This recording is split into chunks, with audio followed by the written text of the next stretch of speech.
बिस्मिल्लाहिर्रहमानिर्रहीम। आज का हमारा टॉपिक है एपिथेलियल टिश्यू, जिसमें हम स्टडी करेंगे location of epithelium, classification of epithelium और टाइप्स ऑफ एपिथेलियम। तो चलिए स्टार्ट करते हैं हम लोकेशन ऑफ एपिथेलियम से।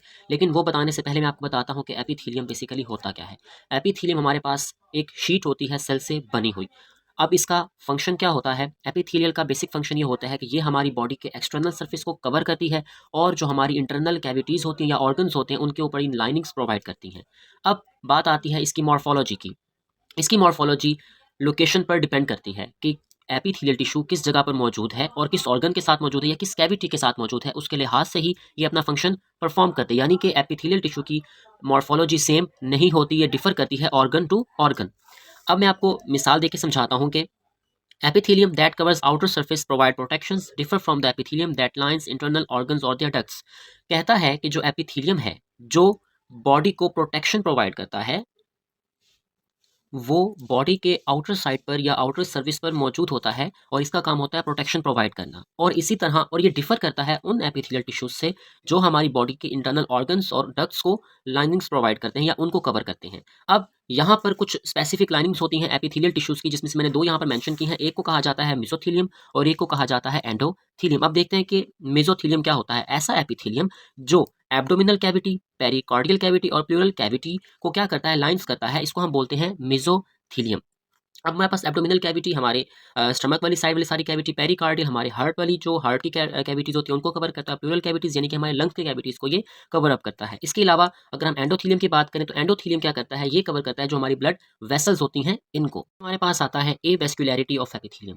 Epithelium is a avascular in most areas of body. जो एवेस्कुलरिटी है एपिथेलियम की हमारी बॉडी के बहुत ज़्यादा एरियाज में पाई जाती है। मतलब क्या है इसका, doesn't have direct blood supply except inner air. हमारी बॉडी के मैक्सिमम एरियाज में एपिथेलियम जहां मौजूद है वहां पर डायरेक्ट ब्लड सप्लाई नहीं है, लेकिन इनर एयर के अलावा। अब हमारे पास एक एरिया आता है जिसको हम बोलते हैं स्ट्रिया वेस्कुलरिस। इसमें क्या होता है कि ये हमारे पास एक ऐसा एरिया है जहाँ पर बहुत ज़्यादा कैपिलरीज का नेटवर्क पाया जाता है, जिसकी वजह से ये डिफर करता है बाकी नॉन वेस्कुलर एपिथेलियल लाइनिंग से। क्योंकि मैंने आपको बताया कि बहुत ज़्यादा एरियाज ऐसे हैं जहाँ पर डायरेक्ट ब्लड सप्लाई नहीं होती, लेकिन ये एक एरिया ऐसा है जहाँ पर बहुत ज़्यादा ब्लड कैपिलरीज का नेटवर्क पाया जाता है और इसका नाम है स्ट्रिया वेस्कुलरिस। अब एक सवाल यहाँ पैदा होता है कि जिन जिन पार्ट्स में ब्लड की सप्लाई डायरेक्टली नहीं है वहां पर न्यूट्रिएंट्स कैसे जाते हैं। तो देखिएगा, oxygen, nutrients and metabolites diffuse into epithelial lining from blood capillaries located in underlying connective tissue. तो अब आपको आइडिया होगा कि एपिथेलियल टिश्यूज के नीचे जो लेयर्स होती हैं कनेक्टिव टिश्यूज की, उनके थ्रू जो हमारे पास ऑक्सीजन है, न्यूट्रिएंट्स हैं और मेटाबोलाइट्स हैं, ये एपिथेलियल टिश्यूज के अंदर उन सर्फेसिस के अंदर जाते हैं जहां पर डायरेक्ट ब्लड सप्लाई मौजूद नहीं होती एपिथेलियल सर्फेसिस में। तो नेक्स्ट टॉपिक हमारे पास आता है क्लासिफिकेशन ऑफ एपिथेलियम। सबसे पहले याद रखिएगा कि एपिथेलियम को क्लासिफाई किस बेस पर किया जाता है। एपिथेलियम को क्लासिफाई किया जाता है नंबर ऑफ सेल लेयर्स पर और इसकी मॉर्फोलॉजी पर। अब यहाँ पर मैंने 5 टाइप्स लिखी हैं, वन बाय वन हम उनको स्टडी करते हैं।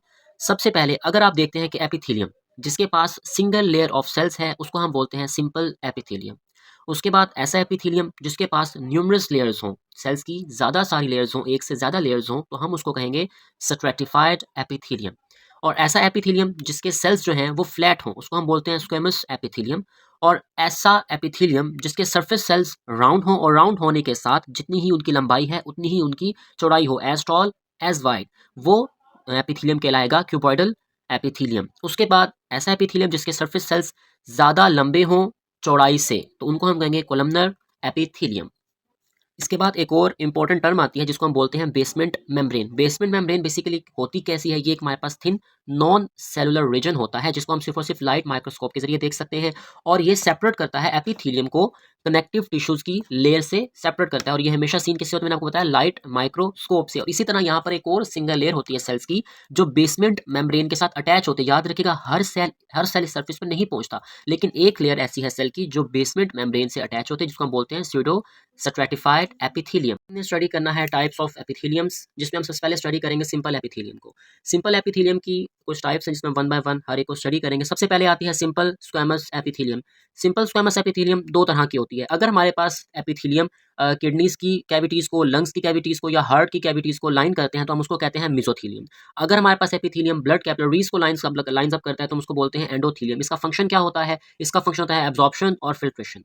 उसके बाद हमारे पास आता है सिंपल क्यूबॉइडल एपिथेलियम। इसकी लोकेशन सबसे पहले हम देखते हैं कि ये मौजूद होता है ग्लैंड्स के अंदर, स्मॉल एक्सक्रीटरी डक्ट्स के अंदर और किडनी के प्रॉक्सिमल कॉन्वोल्यूटेड ट्यूब्यूल्स के अंदर ये सिंपल क्यूबॉइडल एपिथेलियम मौजूद होता है। यहाँ पर एक इंपॉर्टेंट बात आती है कि ये एपिकल सर्फेसिस में जो इसके यहाँ मौजूद होते हैं ब्रश बॉर्डर्स, यानी कि माइक्रोविलाए इसके एपिकल सर्फेसिस पर मौजूद होते हैं और इसका फंक्शन क्या होता है? सेक्रेशन, ट्रांसपोर्टेशन और फिल्ट्रेशन। उसके बाद हमारे पास आते हैं third one, simple columnar epithelium. सबसे पहले इसकी लोकेशन देखिएगा, ये मौजूद होता है डाइजेस्टिव ऑर्गन्स में, स्मॉल इंटेस्टाइन में, और स्मॉल इंटेस्टाइन में यहाँ पर एक और चीज़ मौजूद है जिसको हम बोलते हैं माइक्रोविलाए। उसके अलावा ये मौजूद होता है रिप्रोडक्टिव ट्रैक में, जहाँ पर मोटाइल सीलिया पाया जाता है और इसका बेसिक फंक्शन भी क्या होता है? प्रोटेक्शन प्रोवाइड करना। उसके बाद लास्ट वन हमारे पास क्या आता है? Pseudo stratified columnar epithelium. ये पाया जाता है हमारे रिस्पायरेटरी पैसेज में, यानी कि रिस्पायरेटरी जो हमारा पैसेज वे है इसके अंदर स्यूडोफाइड कोलमनर एपिथेलियम पाया जाता है। उसके अलावा इसमें जो हमारे पास ब्रोंकाई हैं, लार्जर ब्रोंकाई हैं और ट्रैकिया है, यहाँ पर सीलिया मौजूद होता है मोटाइल। उसके अलावा इसकी लोकेशन और कहाँ-कहाँ पर मौजूद है, ये हमारे पास पाया जाता है एपिडिडिमिस में और वेस डेफन्स में। और याद रखिएगा, एपिडिडिमिस और वेस डेफन्स में जो सीलिया पाया जाता है वो नॉन मोटाइल होता है, लेकिन जो ब्रोंकाई और लार्जर ब्रोंकाई या ट्रैकिया के अंदर जो पाया जाता है सीलिया, वो मोटाइल होता है। अब जो एपिडिडिमिस और वेस डेफन्स के अंदर नॉन मोटाइल स्टीरियोसीलिया पाए जाते हैं, वो होते क्या हैं? स्टीरियोसीलिया मैंने एक वर्ड लिखा, तो मैं पहले आपको बताता हूँ कि स्टीरियोसीलिया क्या होता है। स्टीरियोसीलिया एक एक्टिन बेस्ड प्रोट्रैक्शंस होते हैं जो हमारे पास वेस्टिब्यूलर सेंसरी सेल्स के अंदर मौजूद होते हैं और ऑडिटरी सेल्स के अंदर मौजूद होते हैं, जिनका फंक्शन क्या होता है कि ये हेयरिंग को कंट्रोल करते हैं और बैलेंसिंग को मेंटेन करते हैं। और ये पाए कहाँ जाते हैं? सेंसरी सेल्स, इनर ईयर के सेंसरी सेल्स में, एपिडिडिमस में और वैस डेफन्स में। स्टडी करेंगे स्ट्रैटिफाइड एपिथेलियम को। मैंने आपको बताया कि स्ट्रैटिफाइड एपिथेलियम वो एपिथेलियम होता है जिसके पास number of layers of cells होती हैं। तो सबसे पहले इसकी टाइप आती है stratified squamous epithelium. Stratified squamous epithelium ऐसी एपिथेलियम जिसके पास मल्टीपल लेयर्स ऑफ सेल्स होती हैं और इसकी दो तरह की टाइप्स हैं। एक कहलाती है stratified squamous non keratinized epithelium और दूसरी कहलाती है स्ट्रैटिफाइड स्क्वेमस केराटिनाइज्ड एपिथेलियम। तो सबसे पहले हम नंबर 1 को स्टडी करते हैं कि इसकी पहली टाइप है नॉन केराटिनाइज्ड एपिथेलियम। इसमें क्या होता है कि यहाँ पर केराटिनाइज्ड फाइबर्स मौजूद नहीं होते और ये हमेशा कहाँ पाई जाती है? ये मॉइस्ट कैविटीज में पाई जाती है, मिसाल के तौर पे mouth, pharynx, oesophagus, vagina and anal canal. इसके अलावा हम स्टडी करते हैं, बाद में हमारे पास आता है स्ट्रैटिफाइड स्क्वेमस केराटिनाइज्ड एपिथेलियम। इसमें और उसमें फर्क क्या होता है कि यहाँ पर आपके पास नॉन लिविंग केराटिनाइज्ड सेल्स मौजूद होते हैं और वो केराटिनाइज्ड सेल्स जो होते हैं वो फिल्ड होते हैं प्रोटीन से, जिसको हम बोलते हैं केराटिन प्रोटीन। उसके अलावा ये पाई कहाँ जाती है? यानी कि ये स्ट्रैटिफाइड स्क्वेमस केराटिनाइज्ड एपिथेलियम हमारी पॉम्स, हमारी हथेली पर पाई जाती है, हमारी सोल्स पर पाई जाती है और ये प्रोवाइड करती है प्रोटेक्शन। किस चीज़ से प्रोटेक्शन प्रोवाइड करती है? एब्रेशन से ये प्रोटेक्शन प्रोवाइड करती है। उसके बाद कुछ टाइप्स और होती है जो मैं यहाँ पे लिखने लगा हूँ। एक हमारे पास होती है stratified cuboidal epithelium and stratified columnar epithelium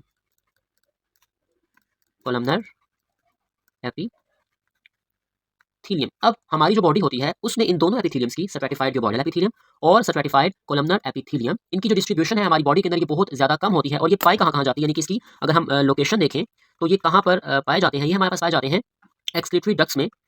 excretory ducts में ये पाए जाते हैं। किस किस एक्सक्रीटरी डक्ट्स में? जैसे कि पेनक्रियाज है, इसके एक्सक्रीटरी डक्ट्स में पाए जाते हैं।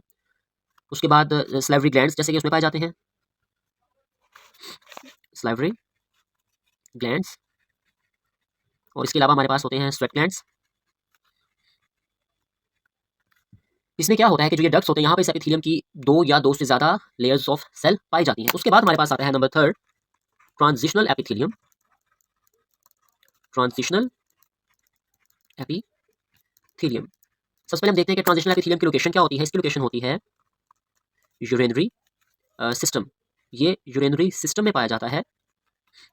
मैं आपको पार्ट्स के नाम बताता हूँ। फॉर एग्जांपल ये हमारे पास पाया जाता है पेल्विस के अंदर, ये हमारे पास पाया जाता है यूरेटर्स के अंदर, ये हमारे पास पाया जाता है ब्लैडर के अंदर,